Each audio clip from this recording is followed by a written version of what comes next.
Hello, मैं doctor Rishika Mutha. I am a paediatric ophthalmologist and a squint specialist.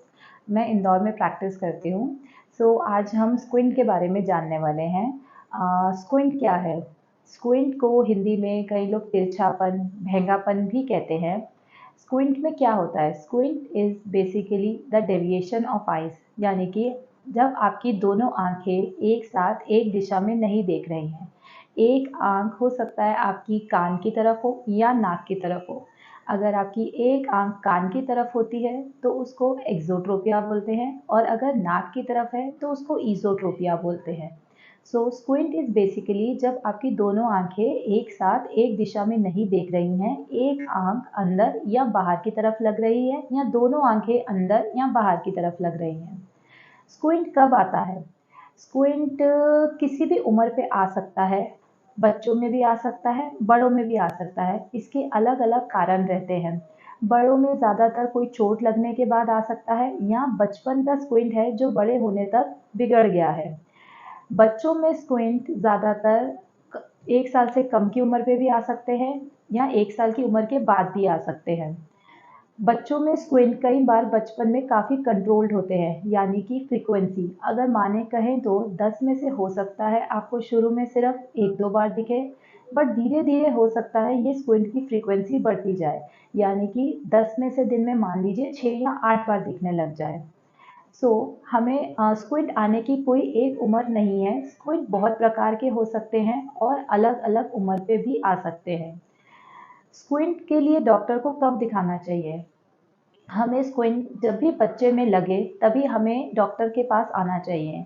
आजकल बढ़ते mobile use, TV use के कारण बच्चों में स्क्विंट बहुत अर्ली भी आने लग गया है। कई पेरेंट्स आजकल 7 महीने, 10 महीने, 15 महीने पे ही बच्चों को लेके आते हैं कि हमें शायद एक आँख तिरछी लगती है। अगर आपके दिमाग में वो शायद भी है तो अपने बच्चे को एक बार जाँच के लिए अवश्य लाएँ। उसका हमें एक बार पूरा स्क्विंट चेकअप एक स्क्विंट स्पेशलिस्ट से ज़रूर कराएँ, पीडियाट्रिक ऑप्थेल्मोलॉजिस्ट से कराएँ।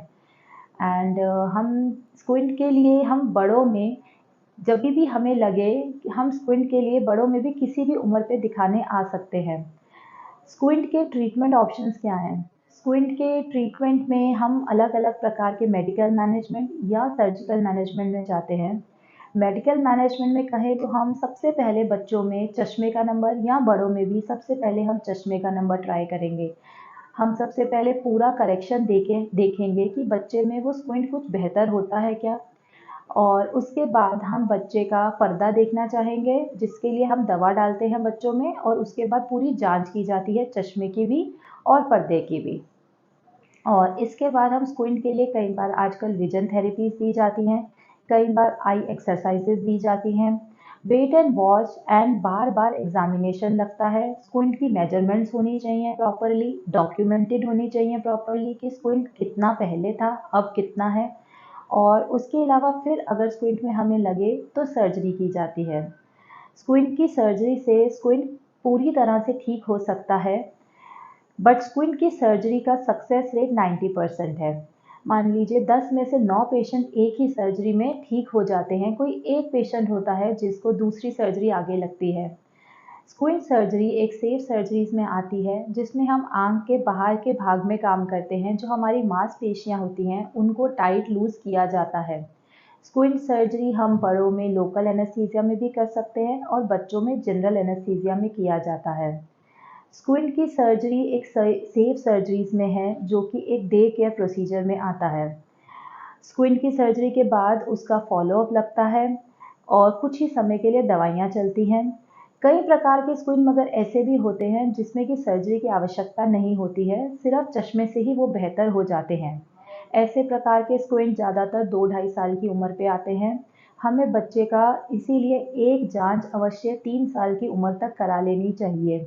स्क्विंट अगर बच्चे को है तो हमें उसकी जांच करानी चाहिए। स्क्विंट के कारण भी नज़र कम हो सकती है और नज़र कम होने के कारण भी स्क्विंट आ सकता है।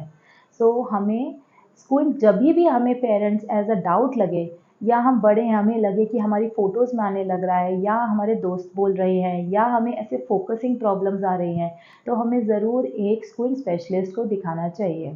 स्क्विंट के लिए ज़रूर दिखाएं और उसका इलाज ज़रूर करवाएं।